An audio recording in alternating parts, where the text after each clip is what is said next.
afternoon, everyone. This is Jared Rand. Welcome to the Global Guided Meditation Call for Friday, April 19, 2024, a little after 3:15 p.m. Eastern. We'll be having a reverse aging health call tonight at around 9 p.m. Eastern. It's interesting, some of the things that people send me, and one communication, amidst this turmoil, we're told to embrace higher vibration, to ascend to a state of spiritual enlightenment. Okay, now here it comes. But how can one transcend when weighted down by the gravity of the earthly struggles? Okay, now, I think everybody that participates in this meditation knows that, well, you're creating that level of vibrational frequency. Nobody else is. The world isn't. Nothing outside of you is. It's just how you are viewing it. Okay? And find, it's just like earthly struggles, the expectations, here we go, expectations, right? To rise above, to find peace in a world rife with pain and suffering is a paradox that borders on absurd. Now, when someone writes that, they don't know, they have no clue that they're creating that because they're focused on it. Period. And see, this is a dilemma on the planet because we choose, that's a prime example right there, of that you can't ascend because things are bad. Pretty simplifying it, that you can't ascend because things are bad. So you stay in that vibrational frequency, bathe in it, which you become more hopeless, more conflicted, more suffering, more disappointment. And I'm seeing the word expectations a ton. Expectations. It's when people have expectations is when they suffer. Expectations on anything. And then, of course, then we put the attachments on something that we want to have happen. The attachments are the outcome and how we believe things are going to go and how they're going to happen. And this is all suffering. This is all ego mind motivated. And it doesn't, see, people are not consciously aware of that. So all of us, we live out our karma.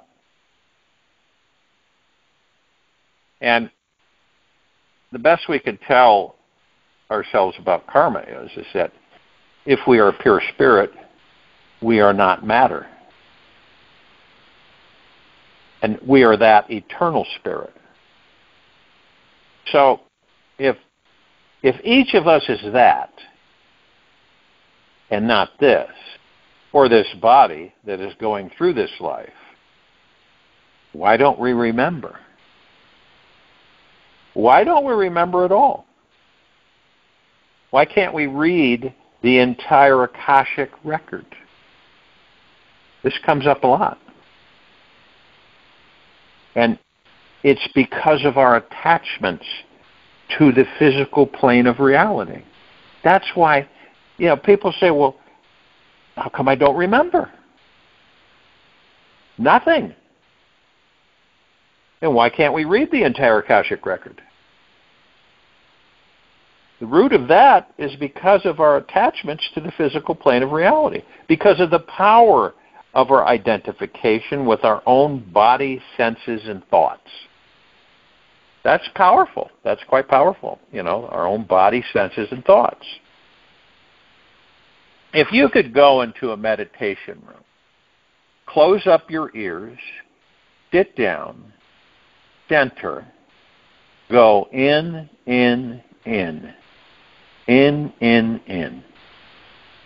further in, much further in. You've just begun. Keep going back in. Don't linger to smell the pretty sunflower. Don't linger to hold to the ecstasy of bliss. Keep going in behind the senses. behind your thoughts. And when you can go back in far enough, you will see everything you've identified with Him. You will see your own personality, your own body, your own life drama. It's very awesome. Now the point is, we have gone out, and out. And we have sought and sought and sought and found much. But it hasn't been enough. And now, by merely turning the process inward, we go in and in and in until you come to the place where the God sits.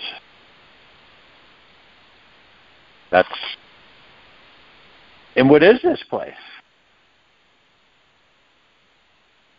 Well, the Hindus call it the Atman. What is the Atman?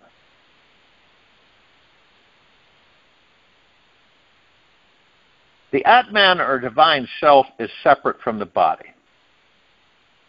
It is one without a second, pure, self-luminous, without attributes, free of all pervading. It is the eternal witness. Deeply eternal loving is He who knows this Atman. For though an embodied being, he shall be free from the changes and qualities pertaining to the body. He alone is ever united with me. This is the place of pure being.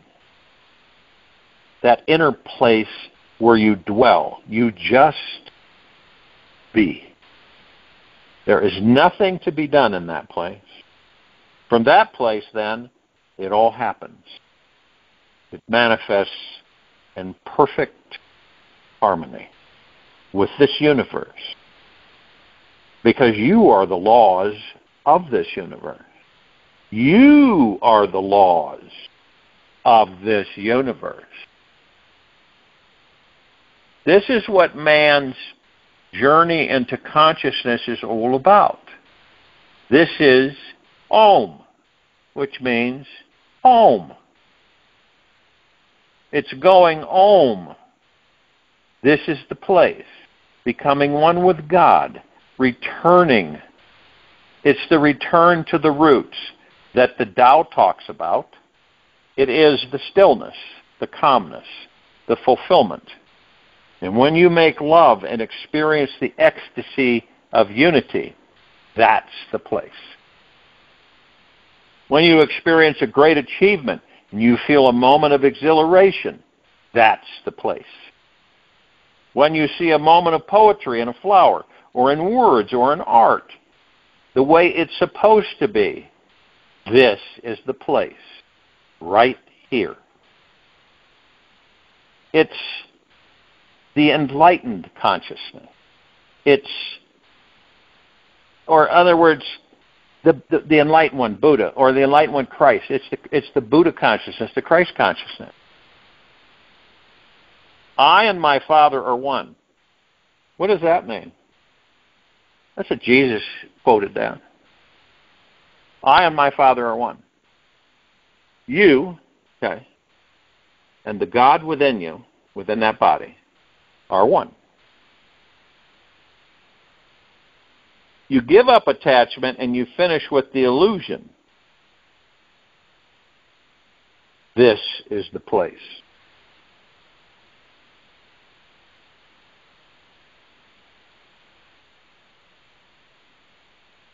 Still, you do your thing. You live your life in this world. The water goes on down the stream. You chop the wood. You carry the water. You do your thing. Your mind does its thing. Your senses, their thing. But you are not attached, because you sat in front of the candle flame until there was just you and the candle flame. And then finally, You extricated yourself from the attachment to your own thoughts, to the tyranny of the drunken monkey, even to the thoughts of I in candle flame. Not so that you would ever think again. I mean, few people don't appreciate the fact that, say, you know who and what you are. And yet behind every word, behind it all, is a mantra in which the mantra is that you are the God and the God is you. Drama is drama is drama. Desire is drama. Thought is drama. Breathing is drama. Emotions are drama. All form is drama. It's all part of the drama. And then you begin to understand is that you have no scruple of change, nor fear of death. You were never born, nor had you parents. What the heck does that mean? What it means is when you clear away all the underbrush, when you go back and back and back, not for the fun of it or for the powers involved, but to go back to be who you really are. Who you are turns out to be spirit. Turns out not to be matter at all. None of us are matter. No matter, never mind. No mind, never matter. Either way, it works.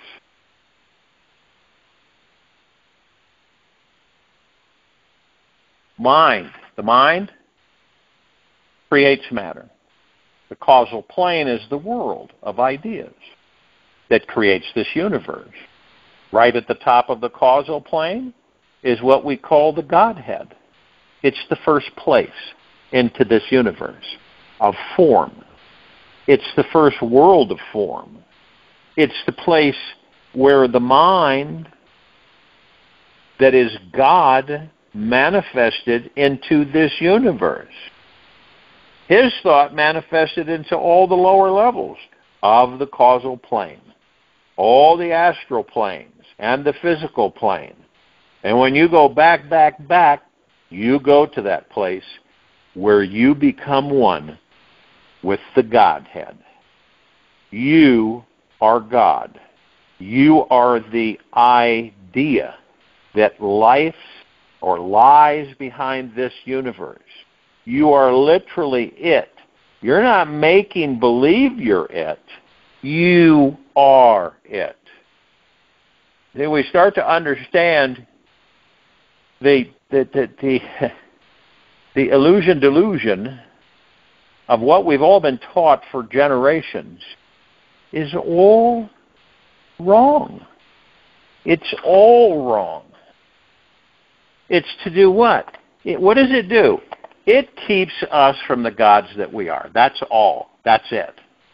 And it keeps us from knowing and embracing the gods that we are. And the funny thing is, we're still not finished. And as far as the enlightened one is concerned, you haven't even begun the trip. You're still hung up on form.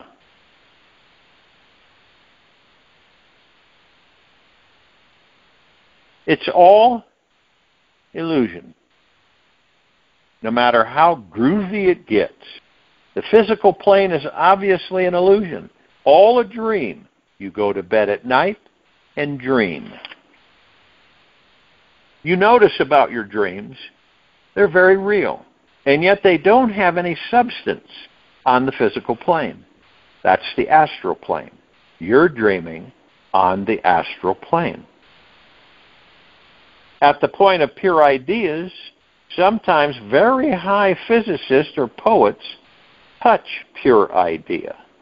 Sometimes music, art, a vase, a hieroglyph, or something gets so essency you feel you are touching God. By being in connection with that piece of art, because it's pure idea, it's the idea of vastness. It's causal plane. The mind at the causal plane created that vase, that place of pure idea. It's the place where yin and yang manifest. It's the place where duality exists. The first place into form from the eminent duality into the unmanifest. From the formless, you come into that place where there is energy becoming form. And what do we talk about? We knowingly, I'll put it this way, is that, well, it's unknowingly and knowingly, but you will move energy into form. Okay? Since you are energy, the God that you are, you will move energy into form. You command it into form. And as you command it into form, you move it into reality, your reality, and then you experience it. Now it goes two different ways. You either know it or you don't. It's still going to happen. And in order for us to become a fully realized being, we must delight. We must choose to delight in the exquisiteness at every single level. We must choose to take joy in our maleness or femaleness at the same moment that we realize that we are both male and female. And that's far out. But then you go through the final door, and you go from form into the formless, into the void, into the beyond, the beyond. When you have crossed the ocean of illusion, the ocean of attachment, call it what you will, it's the same ocean. When you have crossed through all form, you enter the state of formlessness. It is eternally quiet. It is eternally quiet. And it never was.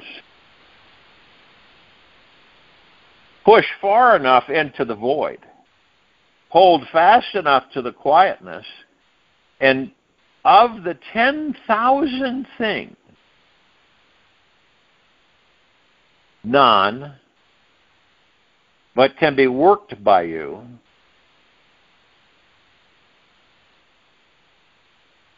you can see them wither. They go back. See all things, howsoever they flourish, return to the roots from which they grew. And the return to the roots is called quietness. Quietness is called submission to fate. What has submitted to fate becomes part of the always so. To know the always so is to be illumined. Not to know it means to go blindly to disaster.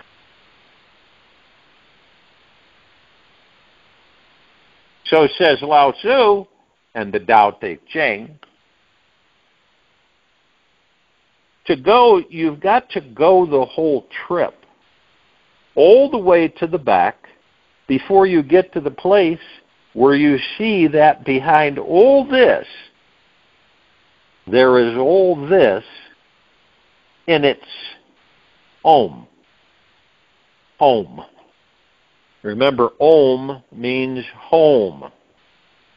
In its manifest form, always eternally, you perceive that nothing is really happening at all. Nothing ever happens. Nothing is going to happen. There's nothing you've got to do.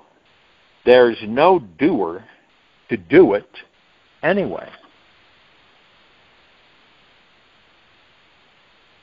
And then you're in the void. And then the enlightened nature sees there are many beings whose veils are very thin. And you can come back and teach them through your being. That's the bodhisattva role. Because you finally understand that through, though it's all illusion, it never was and never will be at every level at which you exist.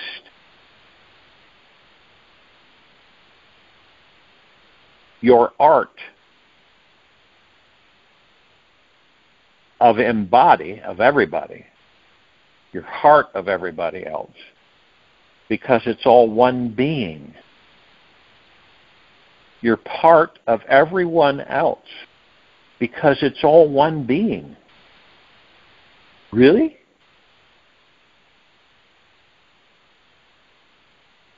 So what happens is, you go all the way out, and then you come back to here. He who clings to the void and neglects compassion does not reach the highest stage. He who practices only compassion does not gain release from the toils of existence. He, however, who is strong in the practice of both remains neither in samsara or nirvana. These are levels of enlightenment. He neither remains in the void nor in the world. Picture yourself, okay, that you're on a tightrope. We all know what that is, right? It's a tight rope that's strung very tightly that some people you watch walk on. Okay? Picture this. The tightrope, and you've got a balancer. You've got, the stick or whatever you want to call it that you see tightrope walkers and they balance themselves with it. Now, picture that as a coin.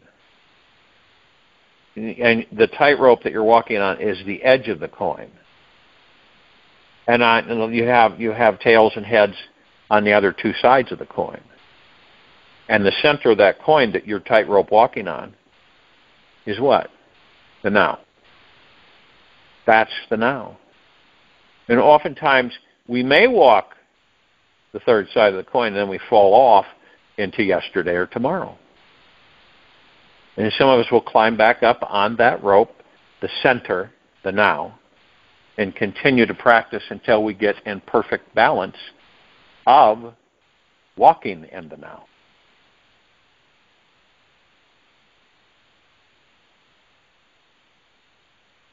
So the final place that the game leads to is where you live consciously in all of it, which is in nothing.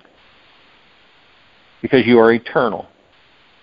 You have finished perishing. There is no fear of death because there is no death. It's just a transformation, an illusion. And yet, seeing all that, you still chop wood. You still carry water. You still do your thing. You flow in harmony with this universe. You are beyond morality. And yet your actions are totally moral because that's the harmony of this universe. You see that to do anything with attachment, with desire, with anger, greed, lust, fear, is only creating more karma, which is keeping you in the game, on the wheel of birth and death. Once you see through that, desires can't help but fall away. When we have desires, we suffer, right?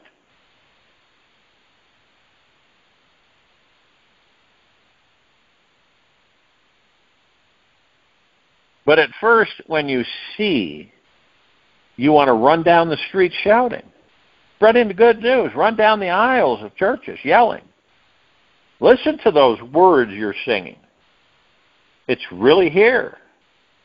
They're all true. You're singing about it all, just like the book says. Don't be psychotic. Watch it. Watch it. Watch it. That psychosis business is an interesting business. If you go through the doorway too fast and you're not ready for it, you're bound hand and foot and thrown into utter darkness, outer darkness. You may land anywhere. Lots of people end up in the mental hospitals. The reason they do is they went through the door with their ego on. And wow. It's like being invited to the wedding feast. They don't understand that you got to die to be born.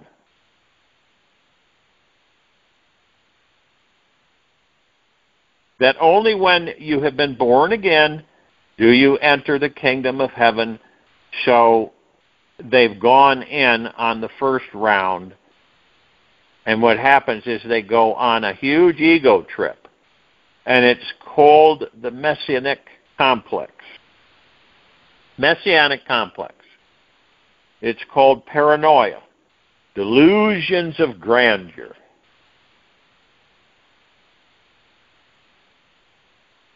So it's like, you can sit there. It's like, I have a relative who's in a mental institution, mental hospital. He thinks he's Christ. Well, that's cool. I'm Christ also. But he doesn't think that I am Christ. He thinks he is Christ because it happened to him and he took his ego with him. So he says, I'm special. And when I say to him, sure, man, you're Christ. And I'm Christ too, he says. You don't understand.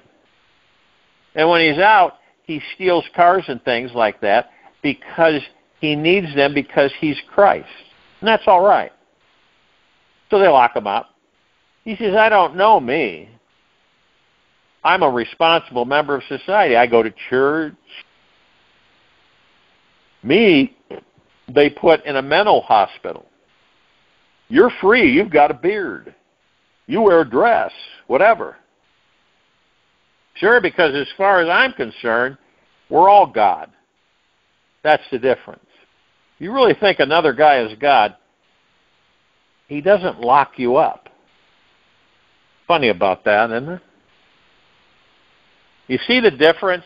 You see the difference in how we view things and how disjointed things are with ourselves? Well, why has that happened? We have never been taught anything else. You see the redundancy. Generation after generation, lifetime after lifetime. We pulsate with what? The physical material world. We pulsate with what else? Desires. Now, we don't free ourselves from desires. We don't move any further than that because we get trapped up in the ego mind and the head and desires. We have expectations. We have attachments. Most of us live in yesterday and tomorrow. Period. Most of us are wondering right now what we're going to do tomorrow. Or what's going to happen in an hour. Or what's going to happen next week. Or what's going to happen next year.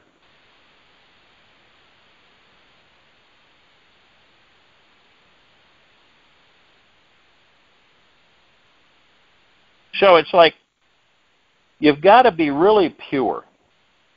You can't just make believe you're pure. Anything less than total purity, back into outer darkness, that's what you learn. After a couple of hundred trips.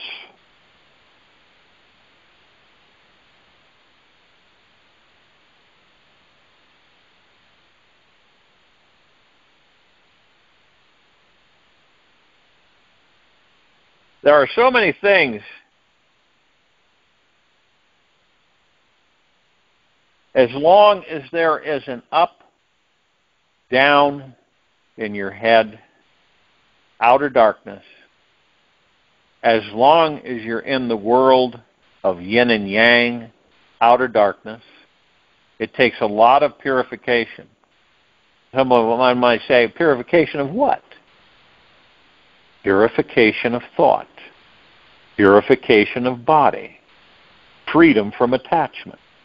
And after a long time of going up and down without understanding why I was going up and down or how to stop it, slowly, slowly, slowly, it will dawn on you.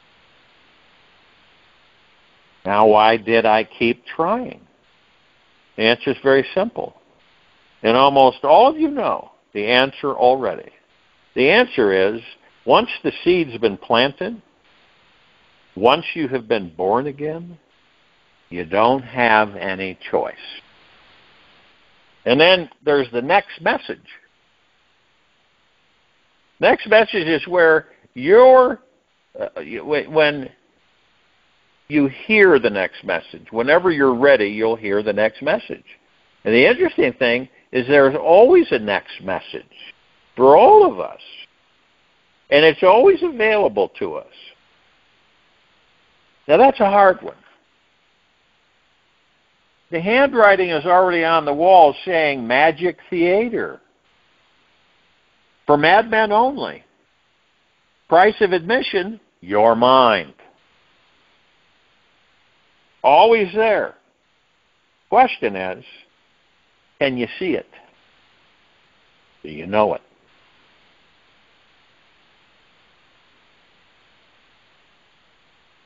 Funny thing is about all the secrets on this planet, all the secrets of the East, the secrets of mysticism, they're not secret. Nobody's saying don't tell them. They're telling you. They're yelling it. They're saying, except ye be converted and become as little children, you shall not enter the kingdom of heaven. That's a secret. Is that a secret? No. Think of how many times you've heard that, and you say, yeah, that's really interesting. That's great. That's the minister talk. He's doing his thing. He's got a living to earn. He's a good guy. The secret is a secret to you because of where your head is at. Your receiving mechanism isn't tuned for that particular frequency.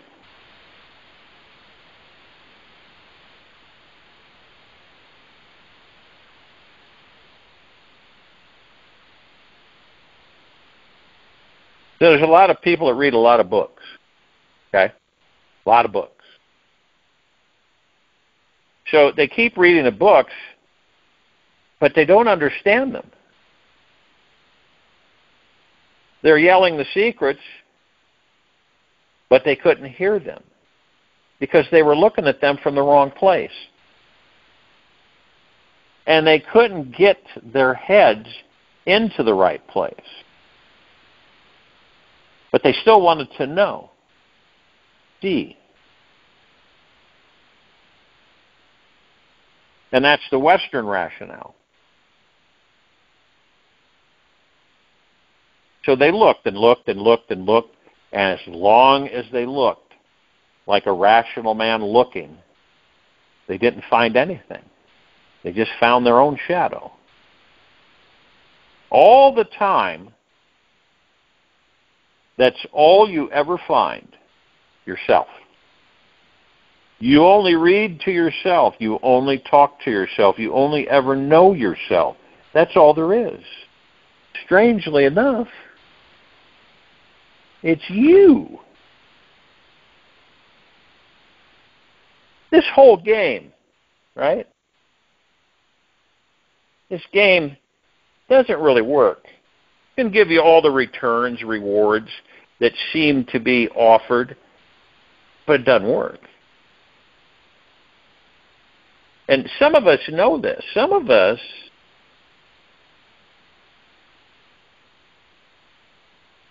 that there was a place inside of us that knew it wasn't working. Where you know there was something else, but you just couldn't get to it. At that point, some of us give up. And then we wait for the next message.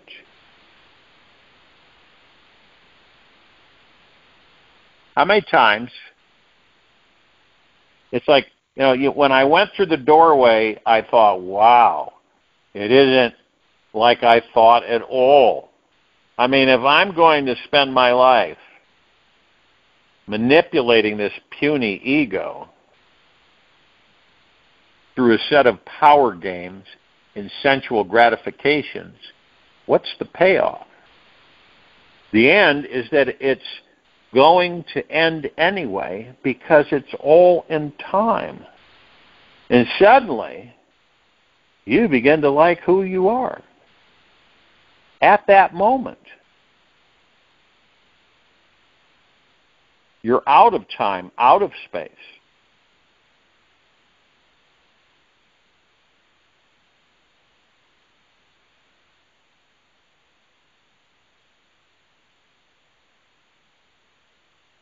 And the only thing that doesn't seem is our suffering.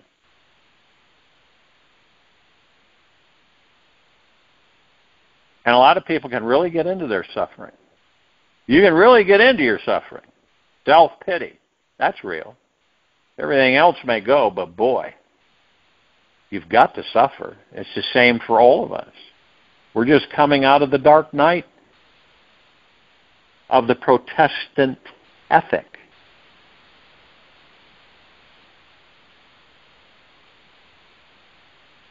What would happen if we never suffered? If we never knew what suffering was?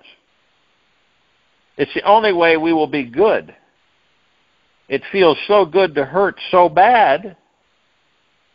We've all been on that trip. Suffering is great. It's like straightening by fire. It's purifying. It's very good. Funny thing,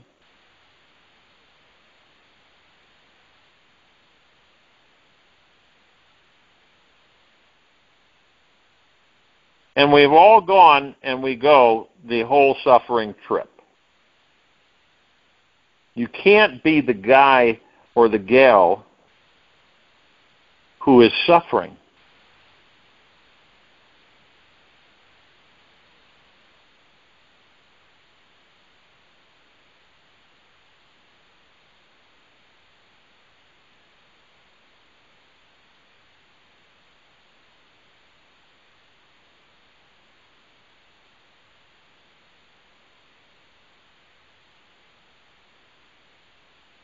It's just happening. See, we're all in this soup.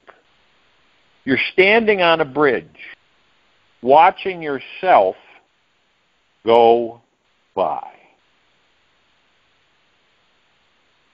You're standing on a bridge, watching yourself go by.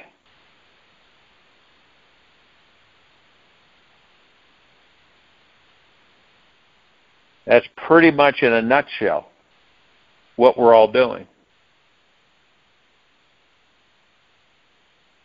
It's like when I've said, when we look in a mirror and we look at our eyes, we say to ourselves, who is staring back at me? Who's looking through those eyes? And it gets more and more so to realize that we realize that the God, the real you, and the body is not the real you. It's a vessel that carries us gods around in it. And what do we inherit with the body? We inherit ego, mind. We inherit worry, stress, fear, anxiety, happiness, joy, bliss, in brief stints. We inherit disappointment, expectations, attachments, suffering.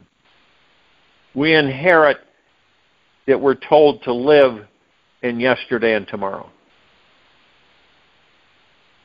We inherit all of the messages that are given to us when we enter these baby bodies. And we inherit all that. And it's very redundant. Over and over and over again. It's redundant. So the civilization of this planet is redundant. Because what it does is it immerses itself in the physical material and ignores the truth of who and what it is, the God within the body. It does the opposite. How do we know this? Well, we have tremendous greed on this planet. We all know that. Where does that come from? It comes from the fact that we have immersed ourselves, and I'm not saying totally everybody, but the majority. We've immersed ourselves in a game. And we believe the game is real. And we get so seduced into the game that it's all we know.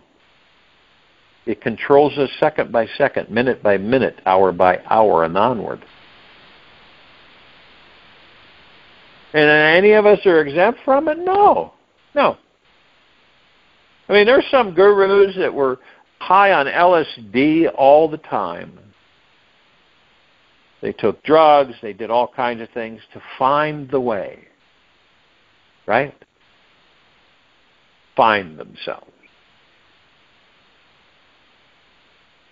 Isn't it funny that to find ourselves, the fact is that we're already here. There's no finding. There's accepting, embracing, and understanding. But there's really no finding. Once you understand that you, in that body, 100% are the God. Once you understand that the God does not exist outside of any of it. There isn't a separate being. Separation is an illusion. We are all the God.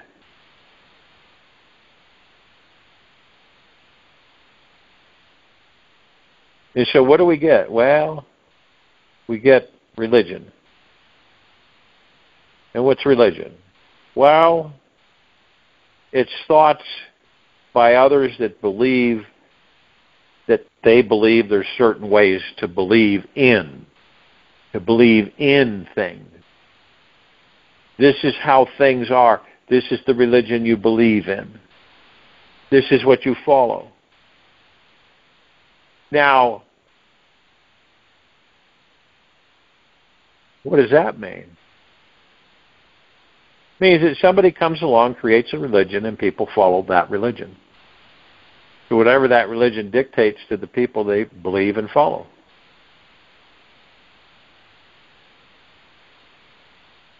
And what can they really follow? The God that they are.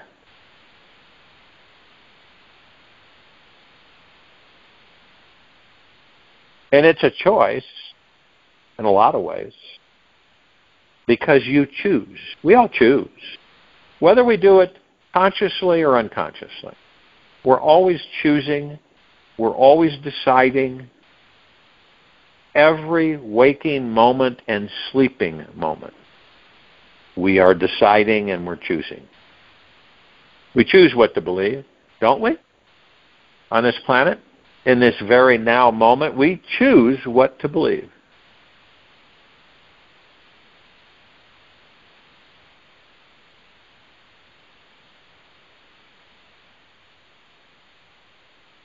In this article, it was quite interesting because the universe just sent it up. Let's not forget the concrete jungles we're forced to inhabit. These modern-day mausoleums where the human spirit is stifled and dreams wither away. They tell us to move, to seek greener pastures. But how can we? When every path is barred, every door shut in our faces. We're prisoners in a world we're told is free, shackled by invisible chains of circumstance and fate. That is all ego mind. Those words I just shared with all of you is a prime example of ego mind. See, and the dangerous part about this for any of us is to believe it. Once you begin to believe it, those iron walls come up around your heart, come up around. They imprison you. You feel like you're a prisoner. You begin to live like you're a prisoner. And all along, you're oblivious to the game. Most of us are oblivious to the game. Why? Because we're so immersed in it. Our perspectives are skewed. And many don't know how to step out of it. From a different perspective. From looking at the outside in. Without judgment. Through the heart-mind. Because when you sum it all up, what do we have? We have it all. All of it. There isn't even a crumb that we don't have. All of us have it all. But we've been taught in the opposite direction, so we don't know how to access it all. Makes sense, right? How are you going to access it all if you don't even know how to access it? Because of how you've been programmed and conditioned. Well, we're in the process of deprogramming ourselves. Right? That's what we're doing. We're rediscovering the fact that we are not a body, we're a God. What's the God? Pure consciousness. Pure cosmic energy. Are we that powerful of beings? Yep. Yes, we are. There's not even a doubt of it. But see, when in the physical material realm world, you're taught to believe the opposite of that. And figure it out, generation after thousands and thousands of years. Hundreds of thousands of years, millions of years, you're taught in different ways. What are you always taught? You're taught to worship things outside of yourself. Not you. Don't worship you. Worship things outside of yourself. So in the quiet time of this meditation, continually go within, focus on the breath rising and falling, be as still as a statue.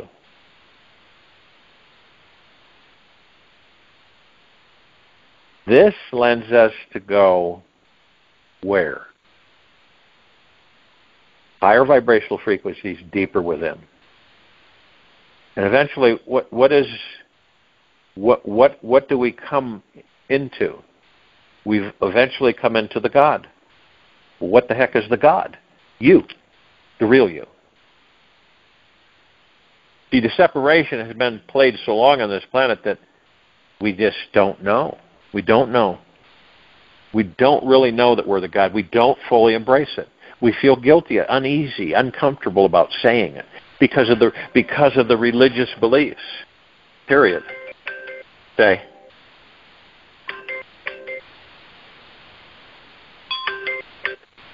The religious beliefs. But see, we've discovered this. That means we're halfway home. What is home? The God that we are. We're halfway there because we've been able to identify this. It isn't a judgment. It is a discovery for every one of us.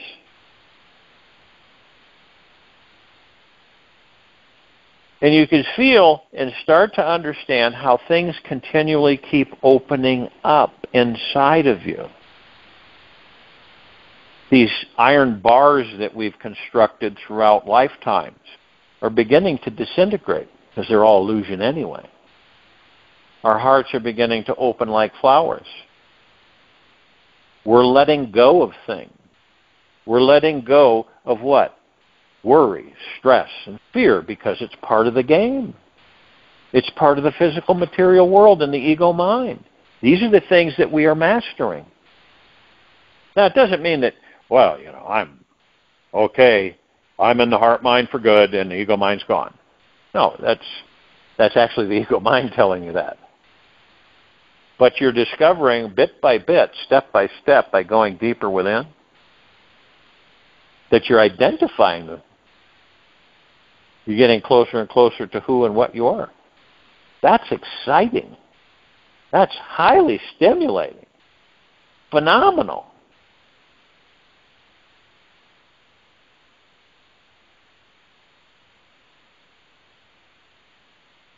I mean, that's why we should, it's like celebrating every moment that we're in these bodies of the discovery that we are not the body but the God, and that we are deeply grateful for the body so that we can experience the physical material world. Laughter, sadness, all of it.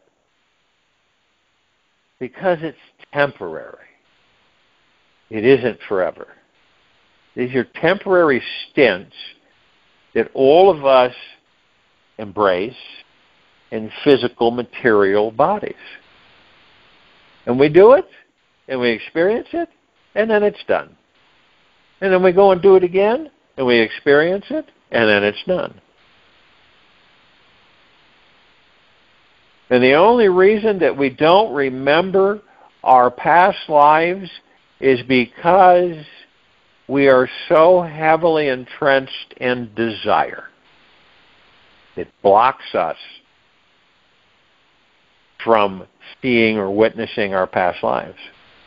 It's the desire. And it doesn't mean, I got to rip away all desire. It's very tricky because you watch desire from outside of desire. You realize you don't really need desire because you have everything that you'll ever need, want, or desire. So when you let go or surrender, it all starts to come to you effortlessly. The old saying, I don't know, it just fell into my lap. When we let go, it comes to us. It's proven fact. It comes to us all the time, nonstop, continuously. And then we understand that it comes to us. So we don't go after. We don't rush. We don't work our fingers to the bone to get where we want to get because it's already there. We already have it. We just don't understand it. I'll join you in the meditation, and I'll return to close us out.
Take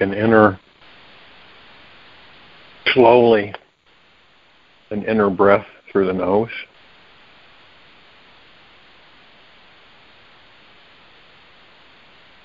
Then exhale slowly through the mouth. Remain still. Finding inner peace, being alone, is the gateway to freedom. It is the foundation of every spiritual awakening. I invite you to take this weekend to be completely alone and relax. Find a very quiet, peaceful place where you can simply be yourself, discover a deeper state of peace inside. Eat healthy foods, take a nap, meditate, go for a long walk every day. Learn the sacred art of relaxation. Rest in your innermost being. Enjoy the experience. Take this with you for the rest of the day into the evening and night, the following morning. And we will return here tonight, Friday, April 19th, around 9 p.m. Eastern, to continue our Verse Aging Health Call. And Saturday, April 20, 2024, to continue our Global Guided Meditation Call around 3:15 p.m. Eastern. Be gentle, kind, generous, and humble with yourself at all times. Be in the highest of the highest high, deepest of the deepest deepest, and purest of the purest purest. Eternal gratitude at all time, no matter what's happening within you or outside of you.